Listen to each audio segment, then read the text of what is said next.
안녕하세요. 저는 스몰브랜더라는 회사를 운영하고 있는 최용경입니다.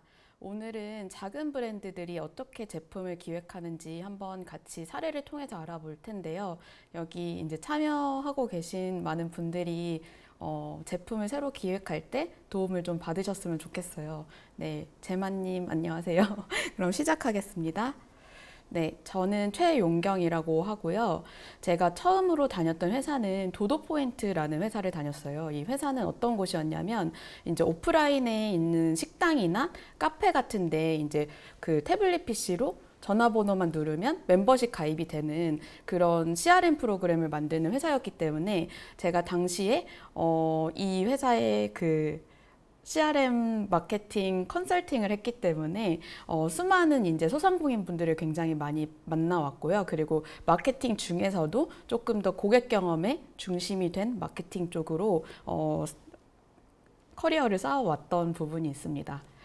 두 번째 회사는 아파트멘털이라는 인테리어 스타트업을 다녔어요. 그래서 여기에 초창기 멤버로 입사를 해가지고 사실 도도포인트에서는 수많은 이제 소상공인 분들을 컨설팅을 했다면 아파트멘털이 안에서는 제가 작은 브랜드 대표처럼 일을 하면서 뭐 이불이라든지 러그라든지 아니면은 작은 뭐 협탁이라든지 이런 인테리어 소품들을 판매를 했어요. 그래가지고 당시에 이제 커머스 그 팀 기준해서 한 30억 원까지 연매출을 만들었던 경험이 있습니다. 그래서 이렇게 직접 컨설팅도 하고 그다음에 작은 브랜드도 운영했던 경험을 기반으로 저는 지금은 스몰 브랜더라는 작은 브랜드를 위한 컨설팅과 컨텐츠를 만드는 회사를 운영을 하고 있고요. 주로 고객 경험이라든지 컨텐츠 쪽 분야에 대해서 컨설팅을 하고 있습니다. 그래서 오늘 이제 진행할 이제 목차를 설명해 드릴 텐데요.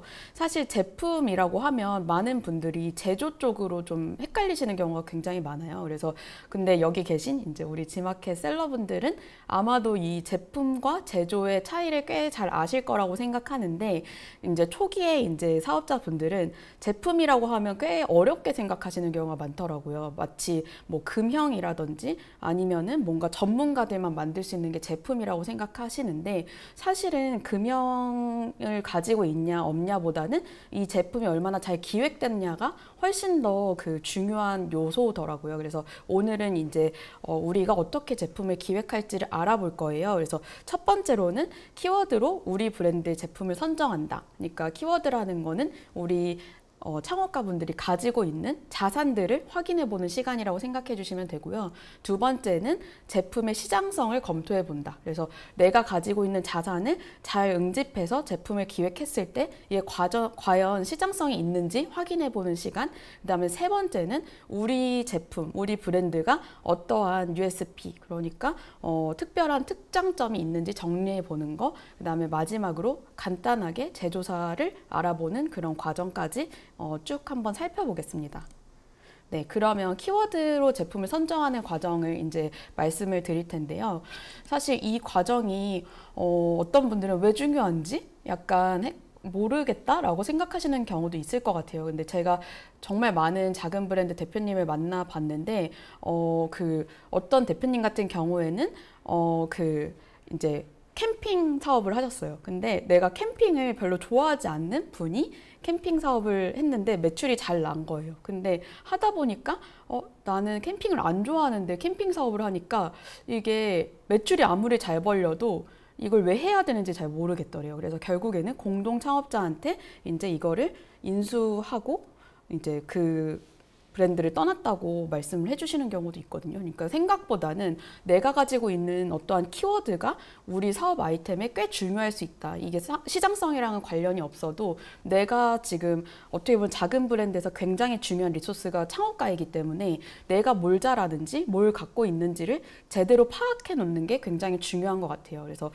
좋은 사례 중에 하나가 넬나라는 디지털 다이어리 브랜드가 있어요. 여기는 이제 네일의 나다움이라는 그런 어떻게 보면 이제 굉장히 자기 개발 관련한 제품을 많이 판매하는 곳인데 디지털 다이어리라고 하면 생소하실 분들도 꽤 있으실 것 같은데 태블릿 PC에 이제 다이어리를 쓰시는 분들이 마치 우리 예전에 종이 다이어리에서 스킨을 판매하듯이 똑같이 이렇게 예쁘게 스킨을 잘 이제 만들어가지고 뭐 커리어 템플릿이라든지 아니면은 웨딩 플래너라든지 뭐 여러 가지 제품들을 판매를 하는 그런 브랜드예요. 여기 같은 경우에는 3명의 이제 고등학교 동창생들이 만나가지고 이제 창업을 한 케이스인데 3명 다 다이어리 덕후였대요. 그래가지고 우리가 이거 제품 창업해보면 좋겠다라고 생각해서 이제 넬라라는 제품을 만들게 된 거고요. 여기 같은 경우에는 매출 기준으로 한 30억 원 가까이 하는 그런 작은 브랜드입니다. 그래서 여기 브랜드 대표님들은 아직까지도 30대가 안 되셨어요. 20대이신데 본인들이 좋아하는 거를 이제 창업으로 해가지고 잘 된 사례라고 이해를 해주시면 될 것 같고요. 그리고 귤메달이라는 요즘에 마케터 분들이 가장 좋아하는 레퍼런스 중에 하나인 귤 브랜드예요. 그래서 여기는 뭐 귤하면 뭐가 특별하지? 라고 생각하실 수도 있는데 굉장히 귤이라는 브랜드, 귤을 굉장히 특별하게 만들어가지고 이제 마케팅을 하는 그런 브랜드인데 여기 대표님 같은 경우에는 창업을 하시게 된 계기가 그 아버지가 제주도에서 귤 농장을 운영을 하셨는데 아버지가 좀 몸이 안 좋으셔서 이제 서울에 대표님이 계셨는데 연락을 해서 내려와서 이걸 맡아줬으면 좋겠다라고 말씀을 해주셔서 이걸 좀 이렇게 잘 좋게 변신을 시킨 사례거든요. 그러니까 어떻게 보면은 앞서 소개했던 넬나랑은 굉장히 창업의 동기가 다르다고 생각해 주시면 될 것 같아요. 여기는 내가 가지고 있는 인프라나 아니면은 뭔가 물리적인 자원 같은 거를 잘 활용해서 창업에 연결시킨 케이스예요. 근데 사실 많은 분들이 창업 아이템을 생각할 때 앞서 소개해드린 넬나 같은 사례를 많이 떠올리시는 것 같아요. 내가 뭐 좋아하는지가 중요하지 않을까라고 생각하실 수 있는데 의외로 귤메달 사례처럼 이렇게 내가 가지고 있는 인프라를 잘 활용해서 창업하는 경우가 굉장히 많습니다. 예를 들면은 춘천에 있는 감자빵 만드는 감자밭이라는 브랜드 아실 거예요. 거기도 마찬가지로 사실 아버지가 감자 원물을 이제 가지고 계셨던 그런 분이셔가지고 그걸 기반으로 창업을 한 케이스이고요. 특히나 로컬 쪽에서 이제 운영을 하시는 작은 브랜드 같은 경우에는 이렇게 자기가 가지고 있는 본연의 인프라스트럭처를 기반으로 창업을 하는 경우가 굉장히 많기 때문에 내가 가지고 있는 인프라가 뭐지? 예를 들면 이렇게 귤 농장은 물리적인 인프라라고 생각해 주시면 되고 나는 나의 어떤 경험 때문에 주변에 인플루언서 인맥이 되게 많아. 인맥 같은 것도 인프라라고 생각해 주시면 되거든요. 그러니까는 내가 인맥 그런 뭔가 사회적인 인프라가 많아. 그러면 그걸 활용한 어떠한 그런 창업을 할 수 있다라고 이해를 해주시면 될 것 같아요. 그리고 세 번째는 올라카피탄이라는 멕시코 수제 가죽 브랜드이거든요. 그래서 저 신발들이 다 수제로 만든 그런 멕시코 신발 브랜드인데 이 대표님은 이 신발 브랜드를 창업했던 계기가 멕시코에서 5년 정도 살아보신 경험이 있으세요. 그러니까는 이게 내가 사실은 멕시코를 당연히 좋아하지만 그것만이 아니라 내가 5년 동안 살아본 결과 멕시코 사람들이 신는 신발이 뭔지를 보고 저게 너무 아름답다. 저거를 뭔가 프리미엄화해서 수제 가죽 신발로 만들면 좋겠다라고 생각해서 저 신발을 만들게 되신 거고요. 그래서 이거는 내가 가지고 있는 경험 혹은 뭐 경력에 이제 기반해가지고 만들어진 창업 아이템입니다. 그래서 제가 이렇게 수많은 이제 작은 브랜드 대표님들 사례를 살펴보다 보니까 이거를 조금 내가 가지고 있는 어떻게 보면은 과거의 역사라든지 경험을 잘 나열해 보면 창업 아이템이 도출이 되더라고요. 그러니까 이게 사실은 뭔가 온라인으로 막 찾아서 했다기보다는 내가 여태까지 살아왔던 그런 궤적을 좀 살펴볼 필요가 있다라는 말씀을 꼭 드리고 싶어요. 그래서 요즘에 사실 굉장히 인스타그램이나 유튜브에서 핫한 런던 베이글 뮤지엄의 료 디렉터님 얘기를 나중에 찾아보시면 너무 좋을 것 같은데 그분 같은 경우에도 내가 가지고 있는 게 뭔지를 잘 조합해가지고 4, 50대 때 창업을 하신 게 런던 베이글 뮤지엄이잖아요. 그러니까는 여러분들도 생각보다 내가 가지고 있는 게 뭔지 잘 나열해 봤을 때 그걸 잘 연결시켜 보면은 그게 굉장히 좋은 창업 아이템이 될 수 있다라는 것을 꼭 말씀을 드리고 싶어요. 그래서 이걸 정리를 안 한 채로 시장성 검토로 들어가게 되면은 일단은 그게 매력이 없는 아이템이 될 가능성도 높고요. 그리고 내가 가지고 있는 특장점이 반영이 되기가 어렵기 때문에 고객들한테 어필되기 어려울 수 있고 아까 초반에 말씀드렸던 캠핑의 사례처럼 내가 지속할 만한 이유가 사실 없어질 가능성도 되게 많아요.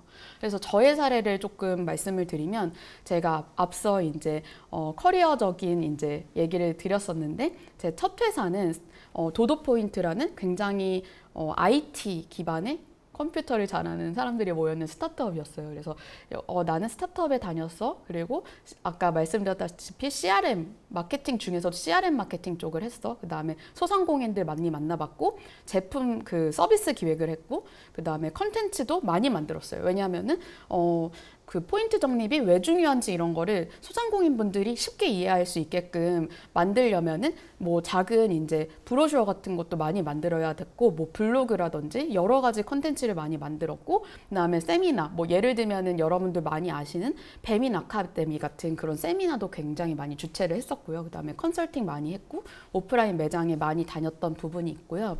두 번째 회사인 아파트멘터리에서는 똑같이 스타트업이긴 했지만 사실은 조금 더 직접적으로 커머스 브랜드에 가까웠어요. 그래서 커머스 경험을 처음으로 아파트멘터리에서 쌓았고 그 다음에 아무래도 객단가가 높은 브랜드였다 보니까 뭐 예를 들면 인테리어 서비스는 수천만 원에서 몇억 원 사이였고 이제 하나당 그 다음에 커머스 제품들은 이불만 해도 막 2, 30만 원짜리를 판매를 했었거든요. 그래서 프리미엄 제품을 판매하다 보니까 고객 경험이 굉장히 중요했고요. 그다음에 제가 직접 작은 브랜드를 운영해보는 경험을 쌓았고 그리고 뭐 오프라인 매장이라든지 아니면 백화점에 팝업으로 계속해서 나가가지고 직접 고객들을 만나면서 이제 장사를 했던 경험이 있고 제품을 직접 소싱을 해가지고 뭐 덴마크, 스웨덴, 뭐 독일 이런 데서 소싱을 해가지고 그거를 고객들한테 이제 딱 노출을 했을 때 어떤 반응이 있는지 그런 것도 확인을 했던 처음 경험이었고 그다음에 여기서도 똑같이 저희가 사실은 블로그에서 공구를 기반으로 테스트를 했거든요. 그래서 저희 대표님이 블로그 중에 인테리어 블로그를 뭐 이웃수 한 15,000명짜리를 인수해서 이제 저한테 이걸 주시면서 우리 웹사이트 먼저 만들지 말고 블로그에서 한번 제품을 팔아보자 하셔가지고 막 이제 많이들 아시는 그런 형태 있잖아요. 공구하면은 막 엄청나게 길게 이 이불은 왜 좋고요? 여러분들 이렇게 쓰시면 좋고요. 이런 컨텐츠 마케팅을 했었던 부분이고 그다음에 당연히 퍼포먼스 마케팅, 뭐 메타 광고도 집행을 했었고 그다음에 아예 없었던 커머스 브랜드를 한 10몇 개 정도 론칭을 했었고 그다음에 아무래도 인테리어 쪽이다 보니까 공간에 대한 이해도도 굉장히 높았던 부분이에요. 근데 이거를 쭉 제가 키워드를 그냥 앉아서 사실 뭔가 뭐 인터넷으로 서칭을 하는 것도 아니고 내가 가지고 있는 뭔가 장점이 뭐지 하면서 쭉 나열을 해보니까 이게 연결이 되기 시작하더라고요. 사실 여기 계신 분들 중에 너무 많은 분들이 저와 비슷한 공감을 하실 수도 있을 것 같은데 개발자라든지 아니면은 뭐 미용실 이제 그런 미용사 분들이라든지 아니면 의사라든지 이런 굉장히 구체적인 그런 스킬이 있는 분들 같은 경우에는 이런 고민이 좀 덜할 수도 있는데 저같이 이것저것 막 다 여기도 찔끔 저기도 찔끔 이렇게 해봤던 사람들은 대체 나는 하나 잘하는 게 특별히 잘하는 게 없네 라고 그 지금 한 7, 8년 동안의 커리어 동안 그렇게 생각을 했었는데 오히려 다시 생각해 보니까 작은 것들이 되게 많이 나열이 되는 거예요. 하나만 한 게 아니니까.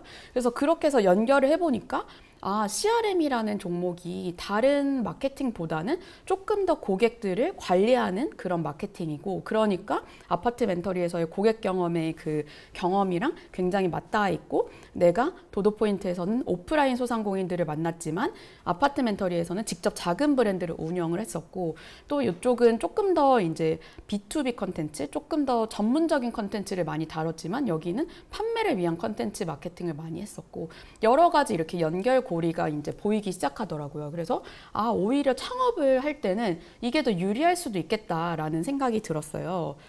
그래가지고 이걸 기반으로 엮어가지고 스몰 브랜더라는 회사를 이제 진행을 하게 됩니다. 그래서 저희 회사 같은 경우에는 사실 뉴스레터 기반으로 이제 성장한 회사인데요.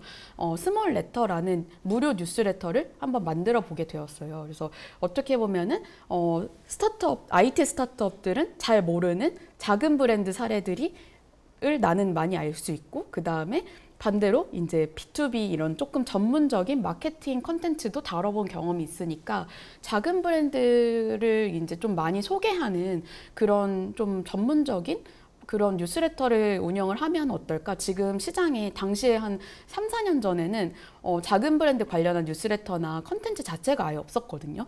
뭐 스타트업 관련한 컨텐츠도 많았고, 아니면은 뭐 작은 브랜드 관련해서 뭔가 되게 감성적인 컨텐츠 또 조금 있었던 것 같은데, 작은 브랜드를 사례로 써서 마케팅을 어떻게 해야 될지를 보여주는 그런 뉴스레터는 아예 없었던 것 같아요.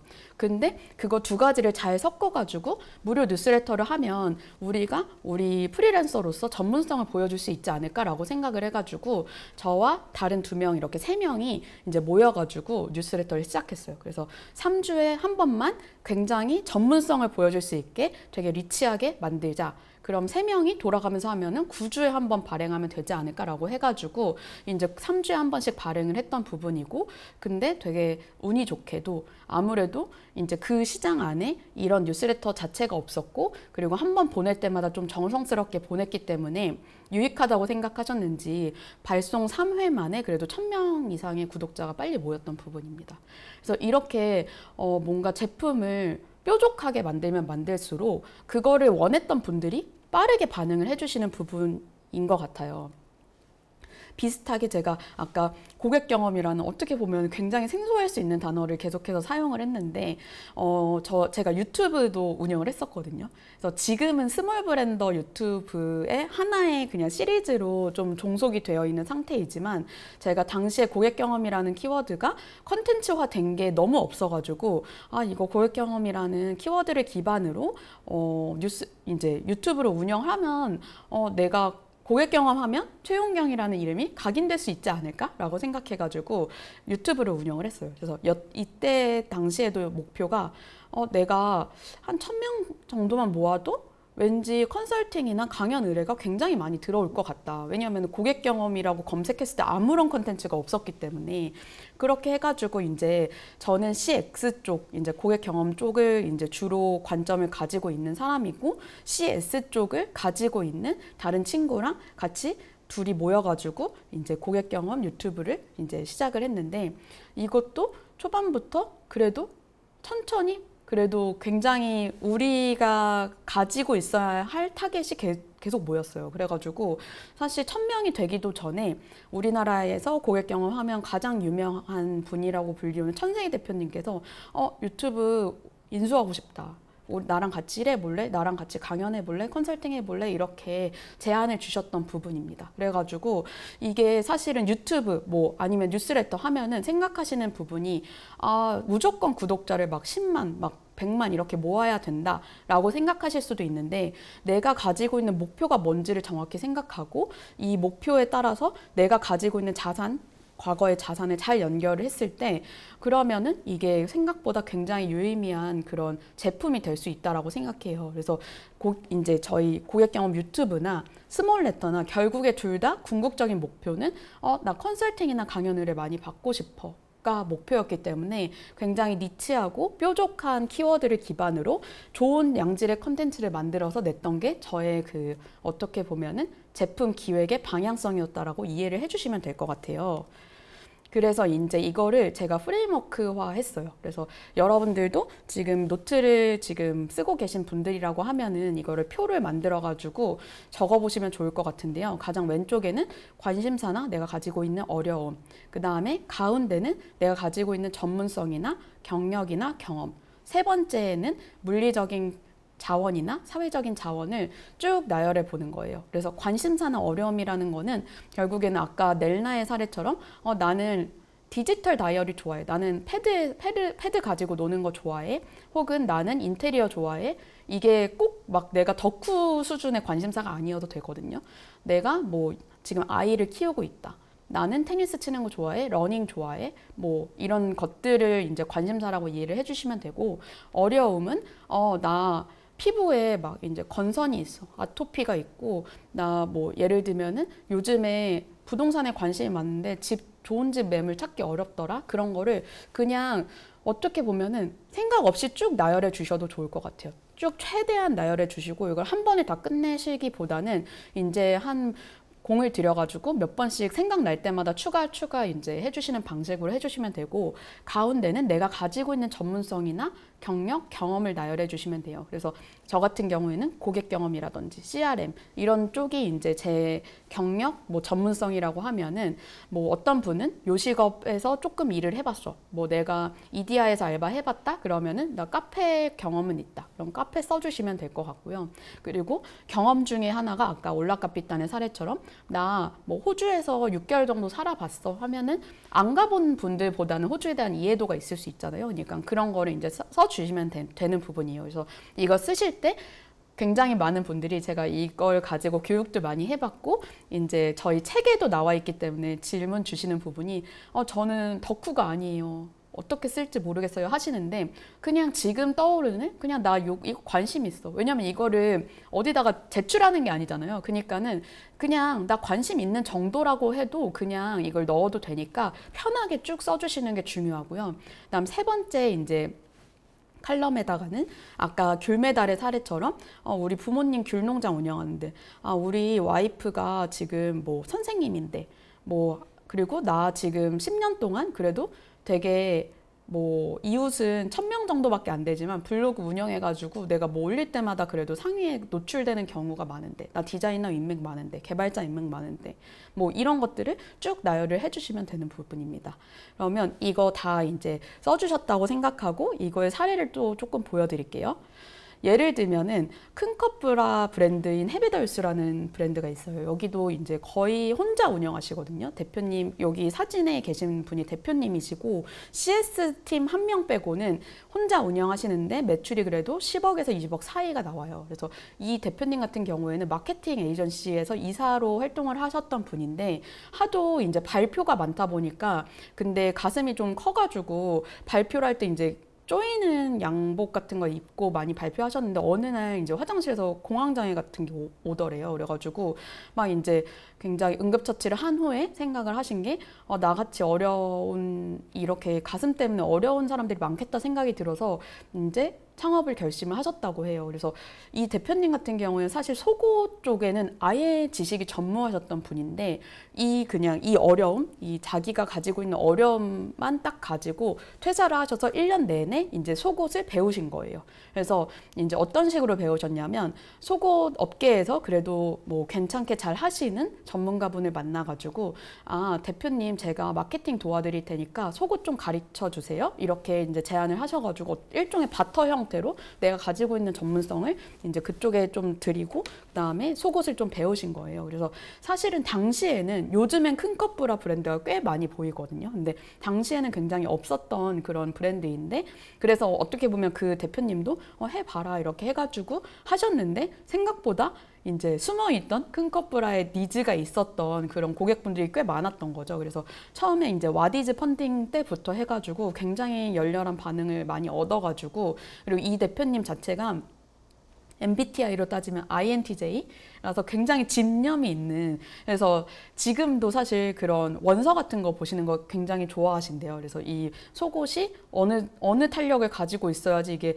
불편하지도 않고 뭐 처지지도 않나, 뭐 그런 거를 많이 과학적으로 읽으시는 분이기 때문에 이분이 하나를 되게 꾸준히 연구를 해가지고 냈을 때 자기가 이제 잘 될 이제 가능성이 높다라고 이제 확신을 하셨던 부분이라, 그런 본인의 가지고 있는 장점과 그 다음에 본인이 가지고 있는 어려움을 기반으로 이제 창업을 하셨던 부분입니다. 그래서 이 대표님 같은 경우에는 이제 퇴사하시고 나서 1년 내내 매출을 하나도 기대하지 않고 그냥 어떻게 보면은 이제 브라 연구에만 이제 매진해가지고 바로 이제 브라 론칭 하자마자 이제 잘 된 사례라고 이해를 해주시면 될 것 같고요.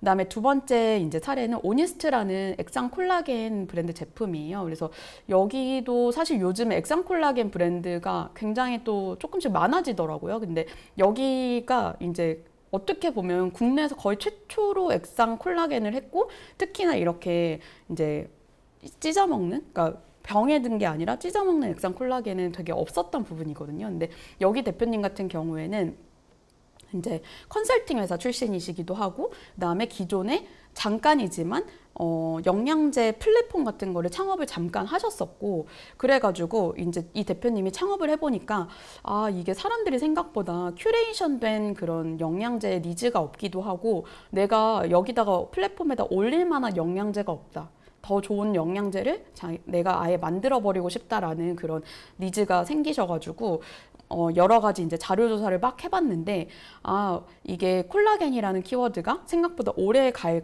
것 같고, 내가 컨설팅 회사 출신이다 보니까 내가 자료조사 여기까지 했으면 이게 자료조사의 끝이다. 자료조사에 굉장히 자신감이 있었던 분이에요. 그래가지고 이 정도 알았으면은 내가 생각했을 때 콜라겐 제품 중에 좋은 제품은 아직 없다. 그러니까 내가 만들어야지, 이렇게 결심을 하셔가지고 오렌지 맛 액상 콜라겐을 만드셨어요. 그래서 이 제품 같은 경우에는 이제 맛있어가지고 저만 해도 매일매일 이제 얼려가지고 점심에 아이스크림 대신 해가지고 이제 밥 먹고 먹는 그런 제품인데, 이 대표님의 이제 철학 자체가 아무리 좋은 영양제라고 해도 사실 안 먹으면 효과가 없잖아요. 그러니까는 나는 무조건 맛에 대해서는 포기할 수 없다라고 해가지고 오렌지맛 액상 영양제를 잘 만드셔가지고 이제 이 대표님은 이제 지금은 사실 연매출 한 100억 원 정도 하거든요. 그러니까 굉장히 잘하는 브랜드죠. 이 액상 콜라겐 하나랑 그 다음에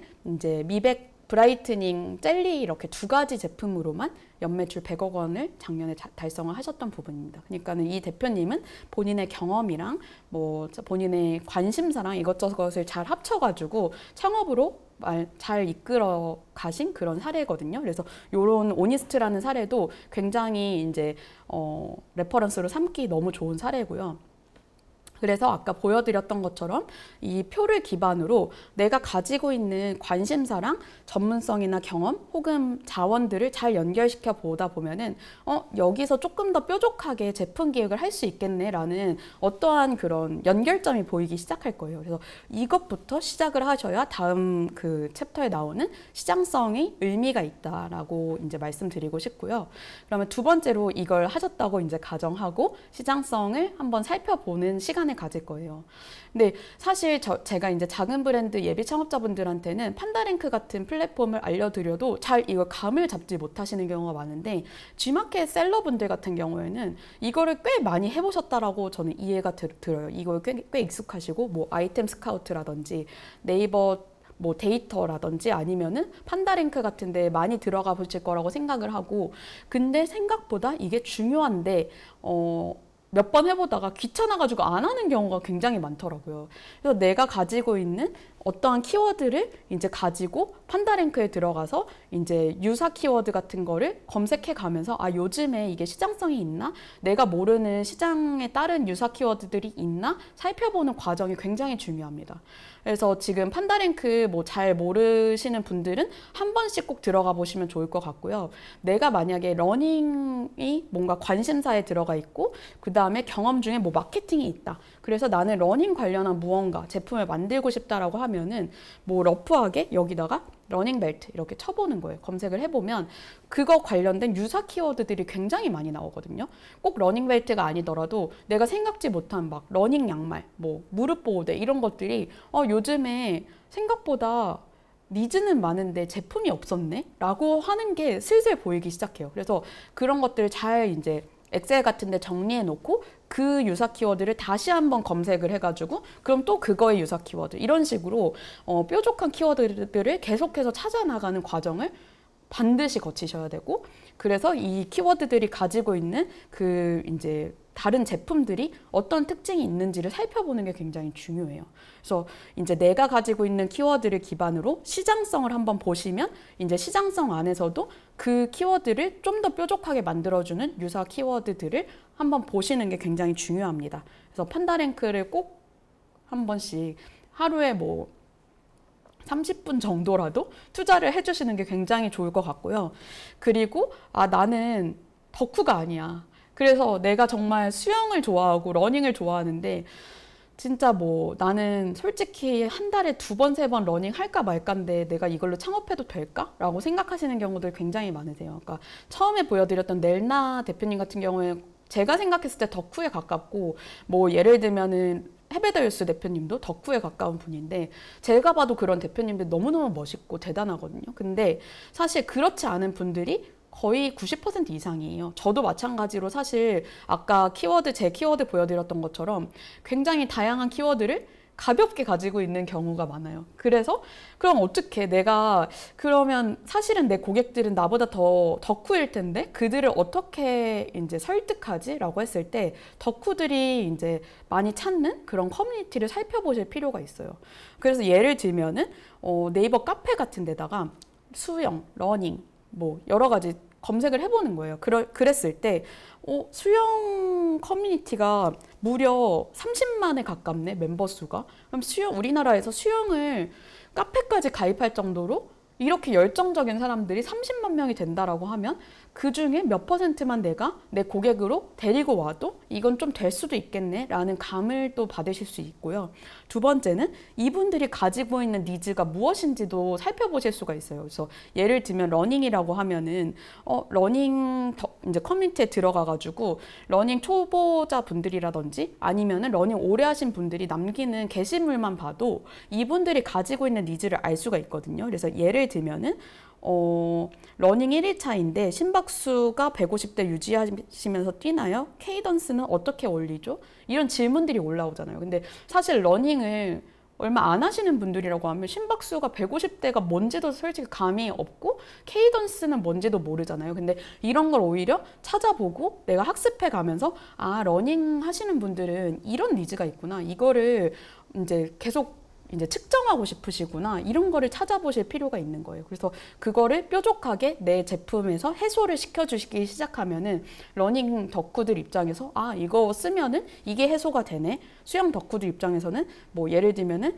짐을 가지고 다니는데 뭐 너무 크지도 너무 작지도 않아야 되고 물이 빠져야 되고 물이 또 잘 말라야 되고 여러 가지 니즈들이 있잖아요. 그런 거를 굉장히 유심히 온라인에 있는 질문들을 살펴보면서 내가 덕후들의 마음을 이해해 주실 필요가 있다. 그냥 사실 나 러닝벨트 만들래 해서 딱 만들면은 아무런 강점이 안 보이거든요. 근데 이렇게 이분들이 가지고 있는 그런 고충이라든지 필요를 잘 파악해가지고 그거를 내 제품에 반영하는 게 중요하다라고 이해를 해주시면 될 것 같아요. 그래서 세 번째는 제일 좋은 방법인데 특히나 우리 지마켓에 너무 익숙하시잖아요, 여러분들은. 너무 먼저 팔아볼 수 있잖아요.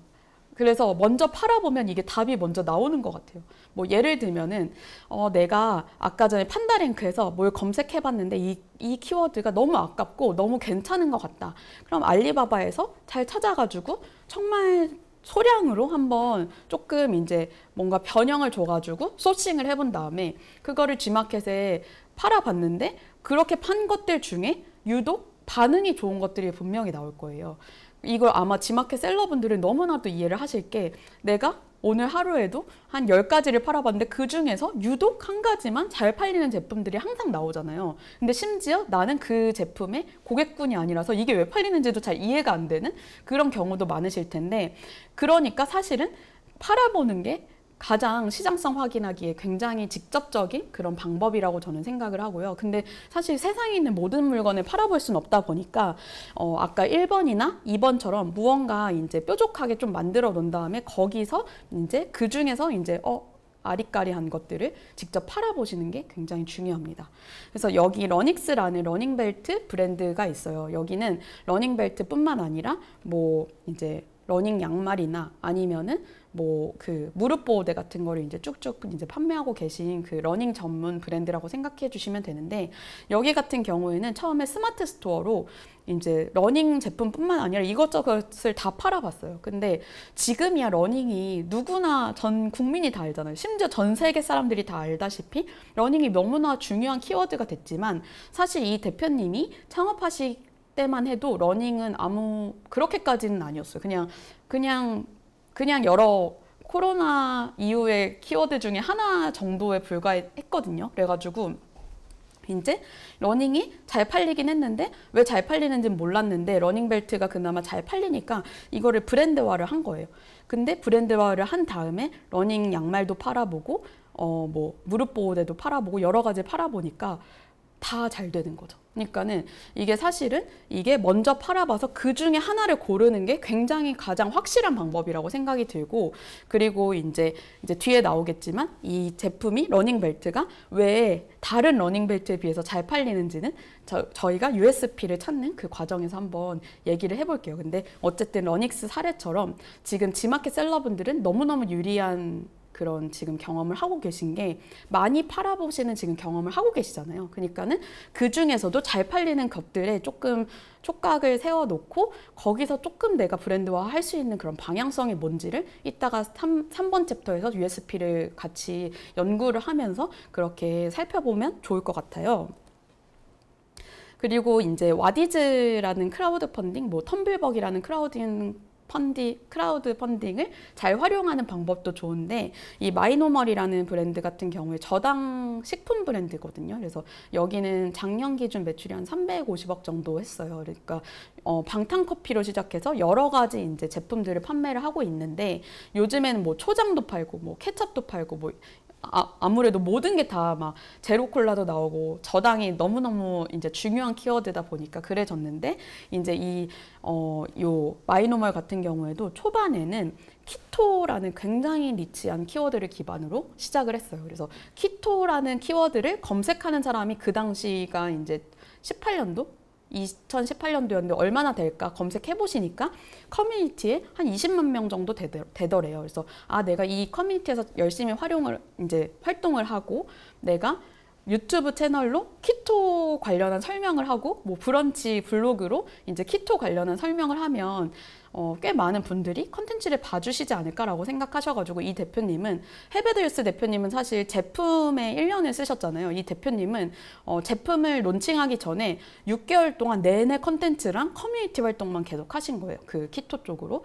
그래서 이제 6개월 만에 사실은 유튜브가 10,000명이 넘었대요. 그러니까는 대단하신 거죠. 그리고 사실 그 당시 유튜브를 제가 살펴봤는데 엄청 대단하지 않거든요. 그러니까 어떻게 보면 키워드를 되게 잘 잡으셔서 그걸 되게 진심으로 설명을 하신 것뿐이지, 지금 여기 있는 이런 아무런 장비가 없고 되게 집안에서 그냥 설명을 하시는 그런 모습이에요. 그래가지고 누구나 이제 키토든 이런 니치한 그런 거를 잘 뾰족하게 컨텐츠화하면은 그렇게 사실 유튜브가 잘 될 수 있고, 그 다음에 유튜브를 기반으로 또 이제 이후에 크라우드 펀딩을 하니까 그 대표님 말씀으로는 커뮤니티에서도 내가 활동 이 정도 했고 유튜브도 10,000명이면은 그 중에 한 10%만 사줘도 대충 이제 방탄커피 객단가가 뭐 5만 원이라고 하면은 얼마의 매출이 나오지 않을까라고 생각해서 크라우드 펀딩을 시도를 하셨는데, 역시나 예상대로 7,500만 원이라는 굉장히 좋은 펀딩 그런 성과를 달성을 했다고 합니다. 그래서 지금은 너무나도 크고 되게 중요한 이제 브랜드가 됐지만, 이 브랜드의 초반 이제 행적을 살펴보면은 뭔가 이제 먼저 팔아보고 먼저 컨텐츠로 고객들의 반응을 살펴봤던 게 굉장히 유효했다라고 생각이 들어요. 그래서 G마켓에서 여러 가지 제품들을 팔아보는 것도 굉장히 중요하고, 근데 이게 조금 라이트하다고 생각이 든다라고 하면은 내가 그 해당 키워드를 기반으로 뭔가 컨텐츠를 자꾸 만들어 보면은 내가 그쪽에 덕후가 되기 시작하거든요. 나도 모르게. 왜냐하면은 사실 초반에 컨텐츠 뭔가 그 해당 키워드에 뭔가 덕후가 아니었는데 컨텐츠를 누군가한테 소개를 하려고 하면 마치 누구 가르치려고 하면은 그거에 대해서 굉장히 많이 알아야 되듯이 내가 덕후가 될 수밖에 없더라고요. 그래서 여러분들도 뭔가 키워드가 이거는 조금 내가 시도해보고 싶다라는 키워드가 생기기 시작하지만 컨텐츠로 만들어 보시는 것도 추천드리고 싶습니다. 그래서 이게 앞서 말씀드린 거랑 굉장히 유사한 그런 내용인데, 특히나 덕후가 아니신 분들이라면 키워드를 내가 이거 좀 시장성 괜찮아 보이고 나도 관심이 없지 않다, 이런 키워드를 발견을 했다면 충분히 학습하는 시간을 가지실 필요가 있어요. 제가 요즘에 작은 브랜드 대표님들 많이 뵈면서 느끼는 게 뭐냐면, 사실은 브랜드의 지속 가능성이 당장 단기간 내에 매출보다 훨씬 중요한 것 같거든요. 그러니까는 사실 지속 가능성이라는 거는 결국에 고객들이 신뢰하는 브랜드가 되는 것 같아요. 그럼 고객들을 신뢰하게 만들려면 결국에 내가 그 키워드에 대해서 꽤 많이 알아야 된다라는 건데, 나는 지금은 덕후 기질이 아닌데? 라고 생각해서 이거를 포기하시기보다는 오히려 이거를 컨텐츠화하면서 혹은 팔아보면서 제품을 만들어 보면서 뭔가 이 키워드에 대해서 아이처럼, 마치 애를 키우는 것처럼 학습시키는 그런 과정을 거치시는 게 굉장히 중요합니다.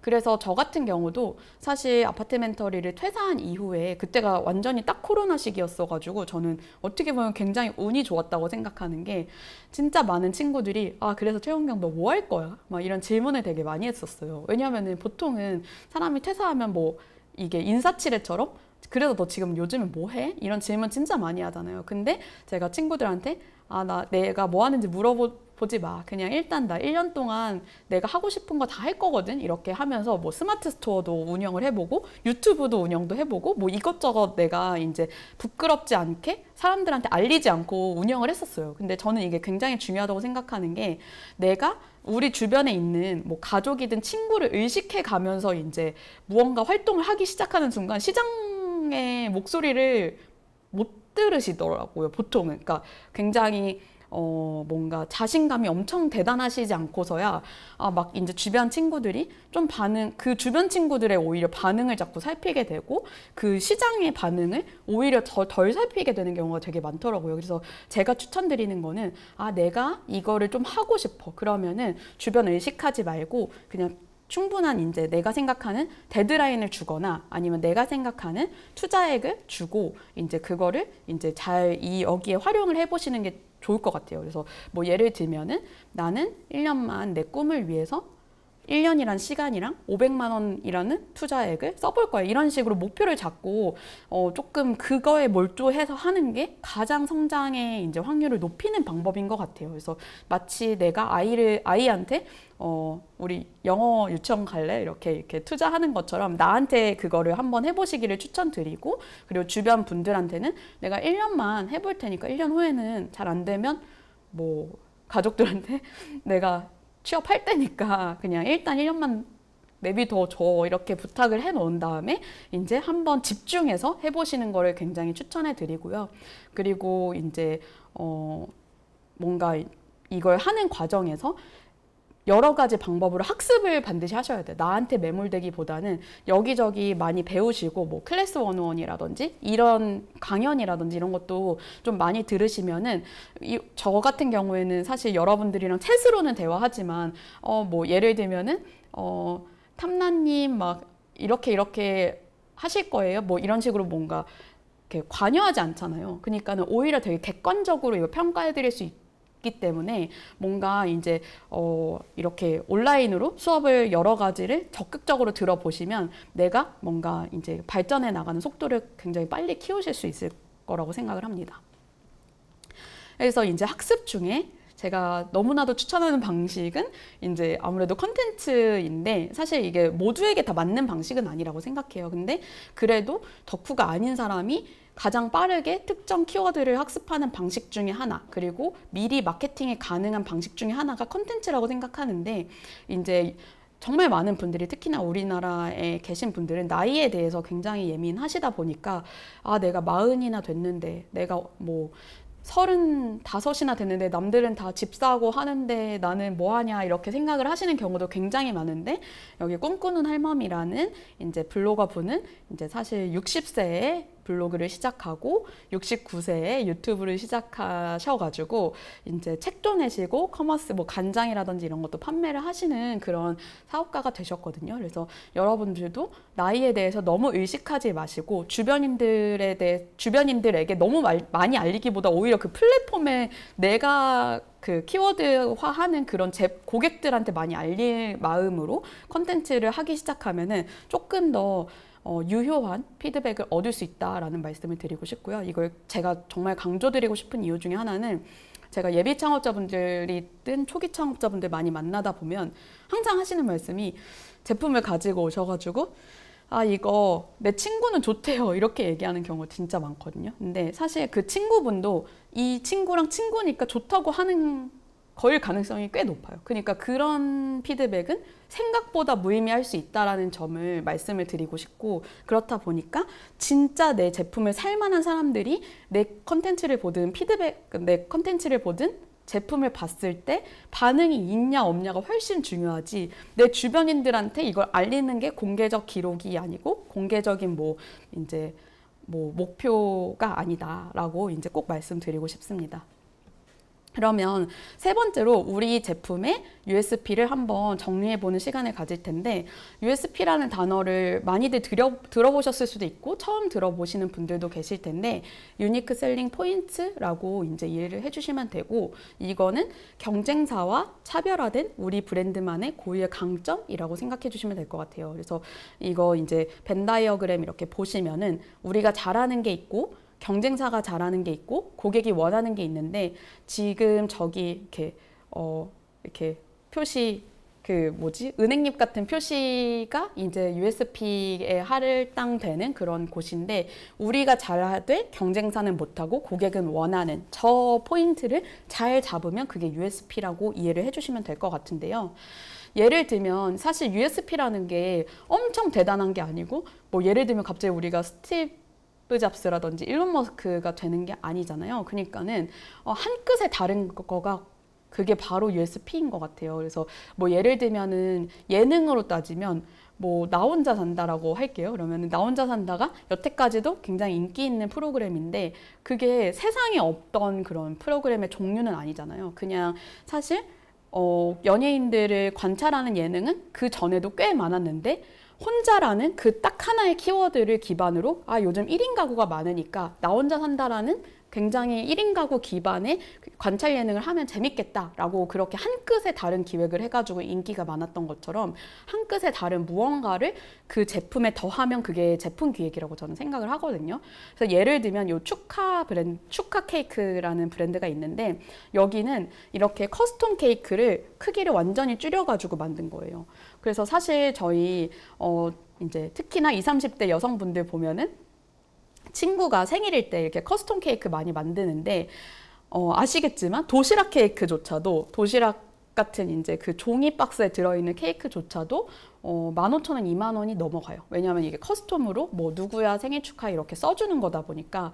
그러면은 사실 이게 하나 사기도 굉장히 부담스럽기도 하고, 좀 도시락 케이크면은 모양이 살지 않잖아요. 근데 축하는 그걸 딱 보고, 이게 고객들이 사실 이 커스텀 케이크를 사는 이유는, 구매하는 이유는 맛있어서가 아니라 그냥 되게 기분 좋게 기념하고 싶어서구나, 이렇게 고객이 원하는 본질을 딱 꿰뚫고, 그럼 나는 조그맣게 근데 예쁘게 만들어서 싸게 판매를 할 거야 라고 생각을 해가지고 이 한손 케이크라는 커스텀 케이크를 만들었어요. 그래서 이걸 보시면은 되게 예쁘게 이제 커스텀을 해주시고, 그 겉에다가는 이렇게 플라스틱 투명 박스를 넣어주시고 하다 보니까 어떻게 보면 도시락 케이크보다는 훨씬 예쁘고, 그 다음에 더 큰 커스텀 케이크보다는 훨씬 저렴한 15,000원짜리를 이제 판매를 하시다 보니까 보통은 이렇게 2개씩을 사신다고 하더라고요. 그러니까 결국에 객단가가 30,000원이 되는 거예요. 그래서 이제 이 포스팅만 해도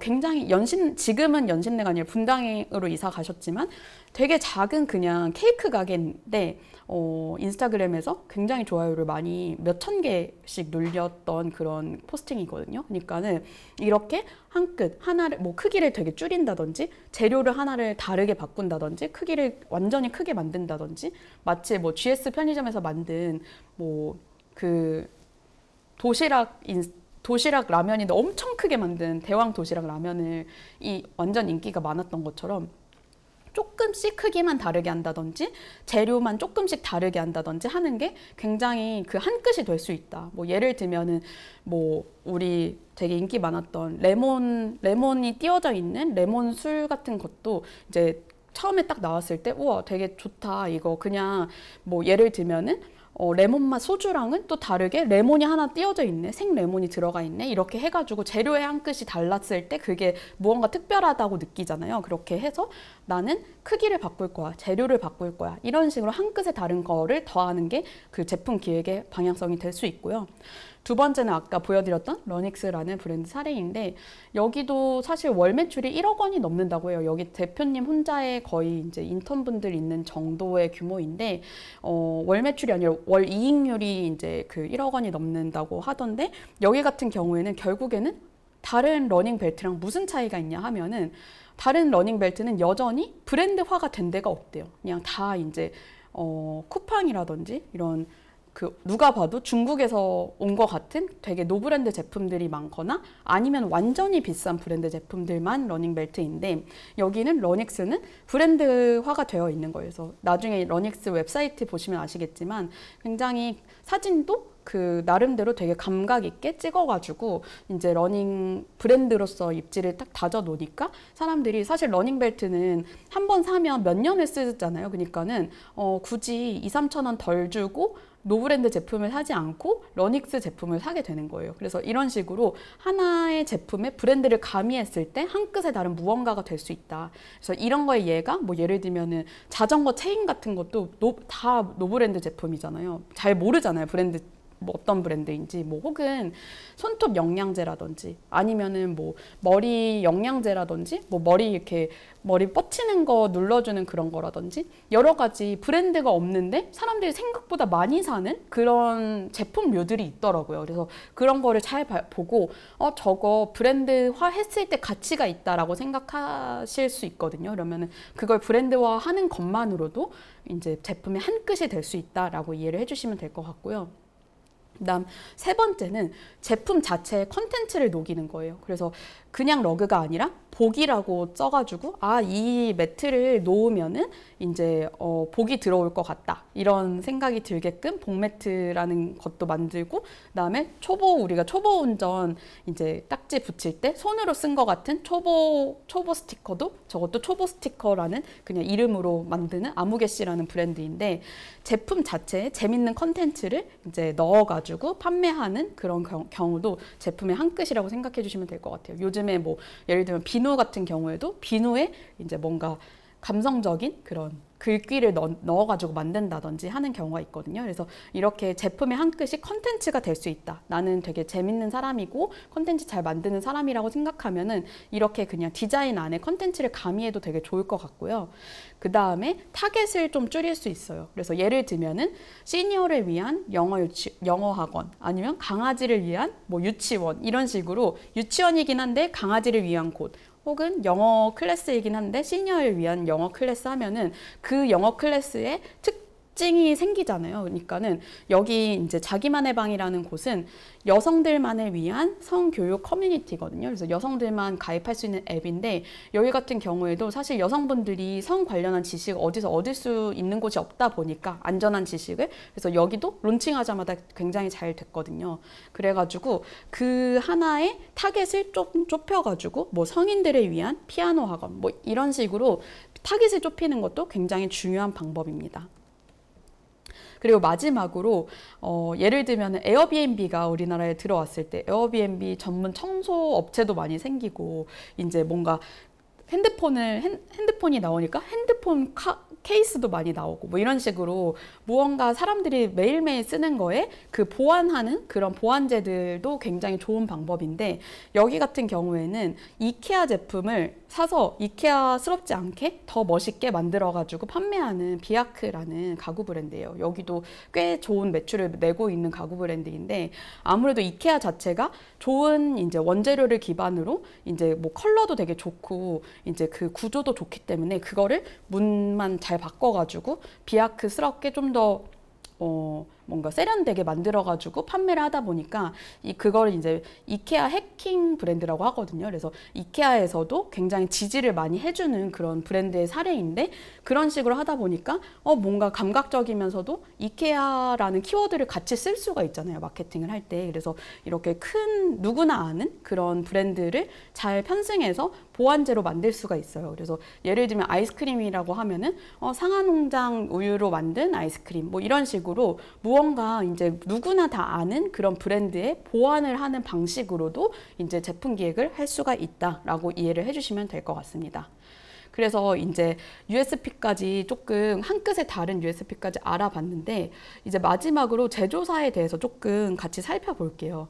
여기 계신 분들은 아마 제조사에 대한 이해가 아예 없지 않을 거라고 생각이 드는데 그래서 조금 빠르게 진행을 해보자면 아까 초반에 설명드린 오니스트 같은 경우에는 사실 제품 제조 자체는 국내에 있는 영양제 만드는, 건기식 만드는 그런 제조사에서 제조를 했지만 여기가 가지고 있는 특장점은 뭐냐면 요즘 글로벌하게 유행하는 되게 잘 되는 뭐 이제 원료 자체를 직접 브랜드에서 수급을 해요. 그래서 뭐 캐나다에 있는 원료사한테 직접 해가지고 원료는 따로 발주를 넣어서 제조사에 이제 맡겨서 이제 레시피를 거기서 이제 잘 만드는 방향으로 하거든요.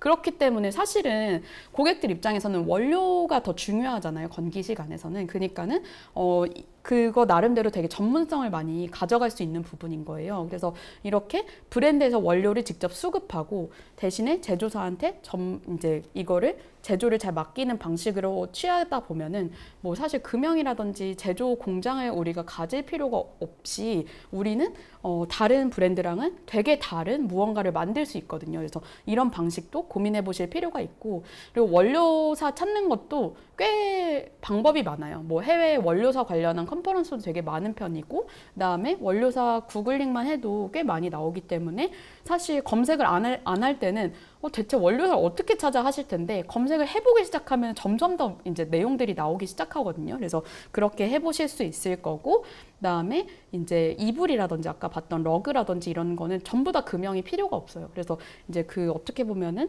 이불 그 원단에다가 사이즈에 맞춰서 그냥 그거를 잘 재단을 하는 거라고 이해를 해주시면 될 것 같은데 대부분의 분들이 사실 금형에 대해서 막 강박이 있으신 경우가 되게 많은 것 같아요. 그래서 그게 아니다. 생각보다 책도 마찬가지고 금형이 필요 없는 제품군이 너무너무 많기 때문에 이렇게 이불 같은 제품 같은 경우에는 잘 이제 이거를 디자인을 잘 해가지고 아이디어를 잘 내가지고 내가 가지고 갈 USP가 무엇인지만 잘 접목해가지고 만들었을 때 이렇게 펀딩했을 때도 좋은 성과를 낼 수 있다. 그래서 제가 이제 론칭했던 라이프 구스라는 제품인데 이 제품 같은 경우에는 이제 프리미엄 그 구스 이불로 이제 잘 이불의 USP를 소구해가지고 처음에 펀딩했을 때 6,700만 원이라는 좋은 성과를 만들었던 사례입니다.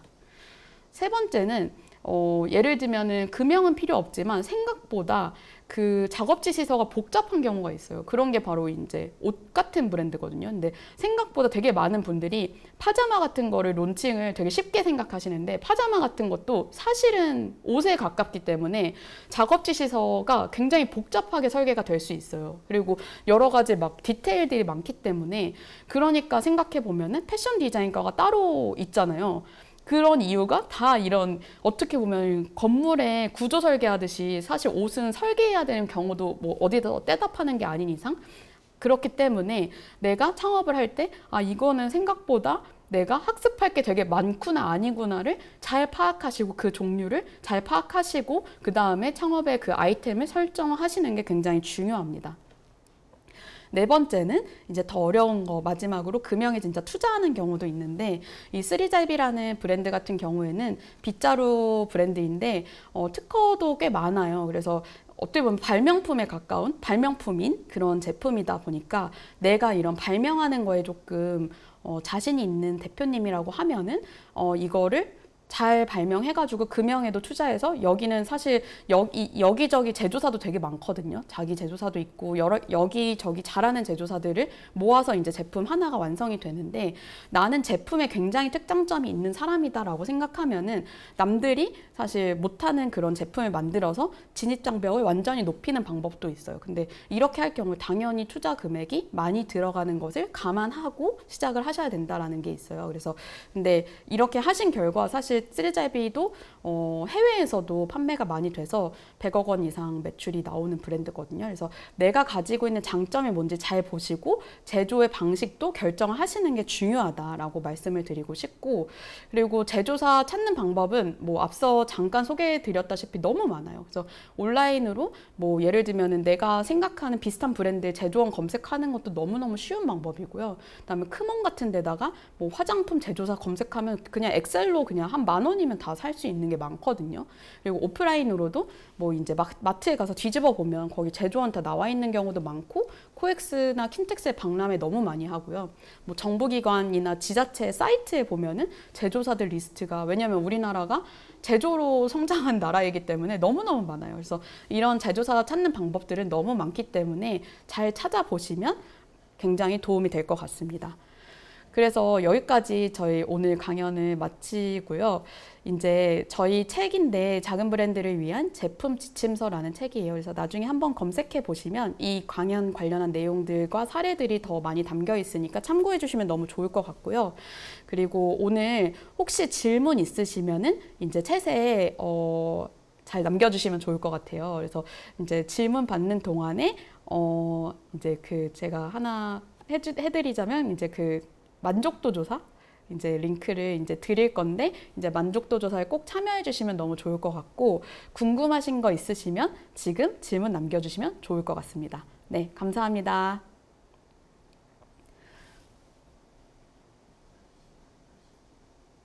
네, 지금 질문 이제 있으신 분들 챗에다가 쭉 남겨주시면 제가 한번 확인해보고 질문을 받아보겠습니다. 네. 지금 한번 쭉 보고 만약에 질문이 없으면 저희가 시간이 거의 다 돼가지고 종료를 할 텐데 한 5초 정도만 기다려 볼까요? 네. 그래서 만족도 조사는 지금 저희 지마켓 담당자분들께서 남겨주셨거든요. 그래서 저기 폼에 꼭 들어가셔서 꼭 참여해 주시면 너무너무 좋을 것 같고요.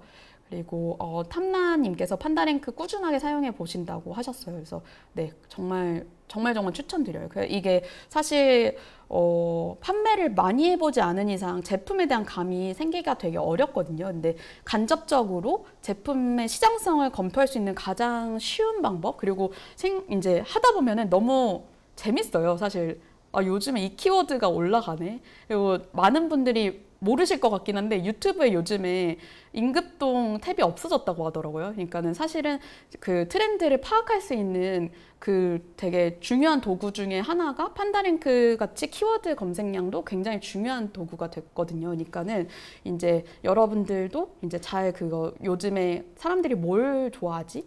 이거에 관심을 기울이시다 보면은 사람들이 생각지도 못했던 좋은 제품 기획이 나올 수 있다 보니까 많이 해주시면 너무 좋을 것 같고요. 파이브잡스님께서 G마켓에서 스몰 브랜드를 위한 행사 구좌 등 노출 기회를 주시나요? 라고 하셨는데, 이거는 따로 G마켓 측에서 답변 주시는 걸로 해주시면 너무 좋을 것 같고, 저희가 이제 이후에도 스몰 브랜드를 위한 강연을 이제 좀 연속으로 진행을 할 계획에 있어요. 그래서 이제 많이 관심 가져주시면 너무 감사드리겠습니다. 네. 더 추가적인 질문 없으시면은 저희 오늘 이만 강연 마치고 다음 주에 또 다른 저희 공동대표 김신혜 대표가 다른 강연으로 가지고 올 테니까 많이 들어와 주시면 좋을 것 같아요. 네, 감사합니다.